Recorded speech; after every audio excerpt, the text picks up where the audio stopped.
skaten al sinds mijn 12e of zo, dus dat is nu ook alweer 14 jaar, 13 jaar. Toen ben ik 1 keer op een surfkamp geweest in Zuid-Frankrijk.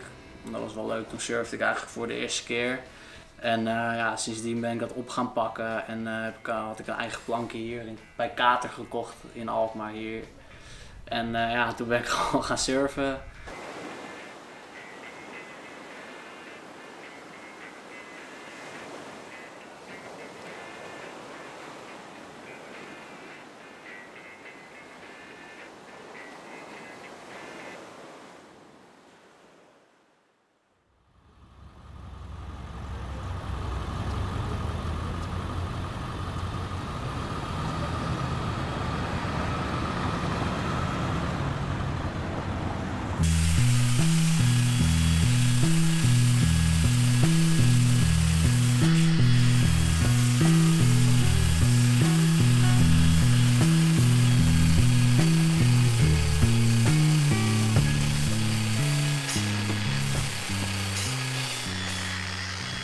Nou, wat ik hier eigenlijk doe is het repareren van surfplanken en het maken van surfplanken. Vanaf nul af aan totdat er een plank is eigenlijk. Maar voornamelijk repareren nog. Dat is de main focus op de zaak. En daarnaast doe ik eigenlijk een beetje surfplanken maken voor de leuk. Ik ben er dit jaar mee begonnen, omdat ik het ontzettend leuk vind om te doen. En omdat ik het graag wil leren. Dus ik zit op mijn eerste 20 plankjes nog. En, daarvan moeten we gaan kijken waar dat heen gaat eigenlijk.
Ja, we zijn natuurlijk, ondanks de corona, veel coronamensen die mochten niet meer sporten. Sportschool dicht, je mag niet tennis, eigenlijk individuele sporten, dat mocht nog wel. Wij zagen een gigantische stijging in surfers. Boards, wetsuits, iedereen wilde speelgoed, iedereen wilde het water op. Je kon niet naar een tropisch land, dus ja, je moest speelgoed hebben. En dus we zagen vorig jaar en het jaar daarvoor echt een gigantische stijging in surfers. Dus ja, dat was super kicken. Ja.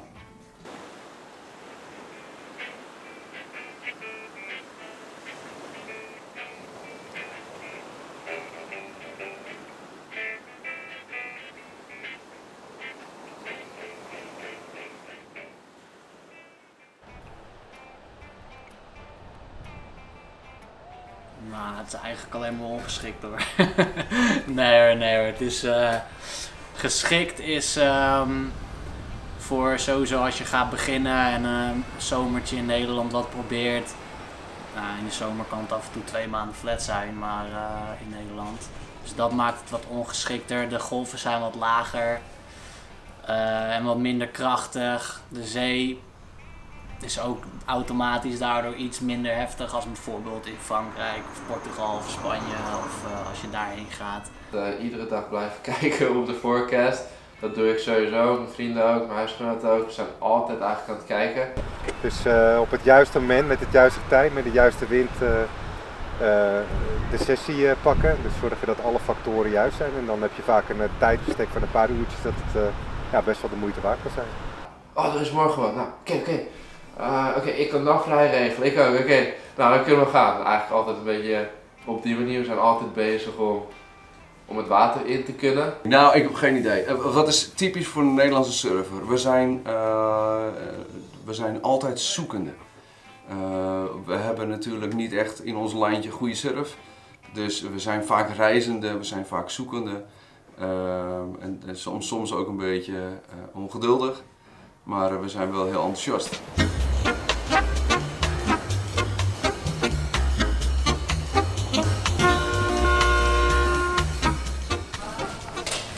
Dit is mijn shapershok eigenlijk.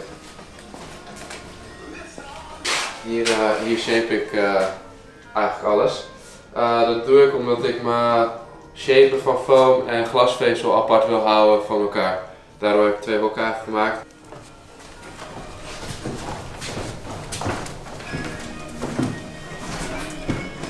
Hier wordt alles gelamineerd of geglast van wat er gebeurt. Dus deze heb ik van de week geglast. Dus ik moet de kutlappen nog even afhalen nu. En dan kan de bovenkant gedaan worden. Deze zijn, daar was ik net mee bezig toen je binnenkwam. Het zijn reparaties, dus deze zijn gevuld. Dat wordt daarna geschuurd op shape eigenlijk. En dan wordt dat weer geglast en gecoat, dat hij weer het water in kan. En dan trek je zo'n hele vuil eroverheen. En zoals je op de grond eigenlijk een beetje kan zien waar het geglast wordt. Ik heb hier een keer zwart bord gemaakt. Ja, die rode heb ik daar gemaakt. En dat is allemaal stukloper omdat, zoals je kan zien, dan wordt het aardig vies. Dus om de maand of zo pak ik het allemaal bij elkaar en dat is weer netjes. Dan leg ik weer een nieuw stukloper op en dan ziet het er weer helemaal nieuw uit. Mijn voorkeurboard is gevarieerd. Ik vind hoge golven vind ik leuk. Daar pak ik een wat meer performance board voor. Maar de classic longboards, dat vind ik fantastisch. Ja, dat heeft absoluut mijn voorkeur. Ja.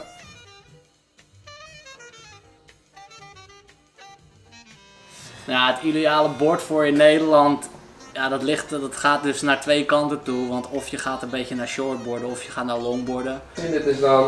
Dit zijn 2 van de eerste die ik gemaakt heb dit jaar.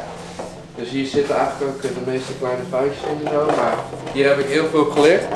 Dus deze heb ik met pinline dan gedaan, ook van polyester.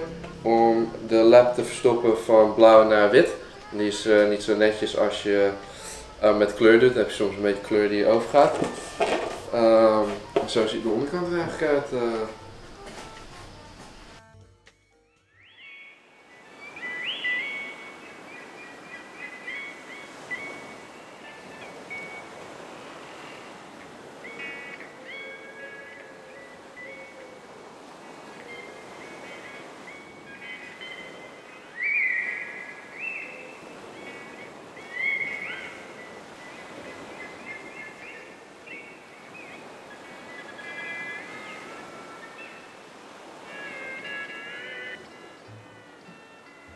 Met surfen als je gewoon een golf pakt, je hoeft niet eens een trick te doen, weet je wel. Als je hem gewoon al uitrijdt en gewoon een beetje stuurt zo, ja, dan voelt dat al zo chill. En dan, ja, het maakt je blijer, je bent bezig, je bent aan het sporten. Ja, en in het water liggen is ook wel gewoon heel lekker, iedere keer. Het lijkt wel alsof je lichaam helemaal gezuiverd wordt door het zoute water.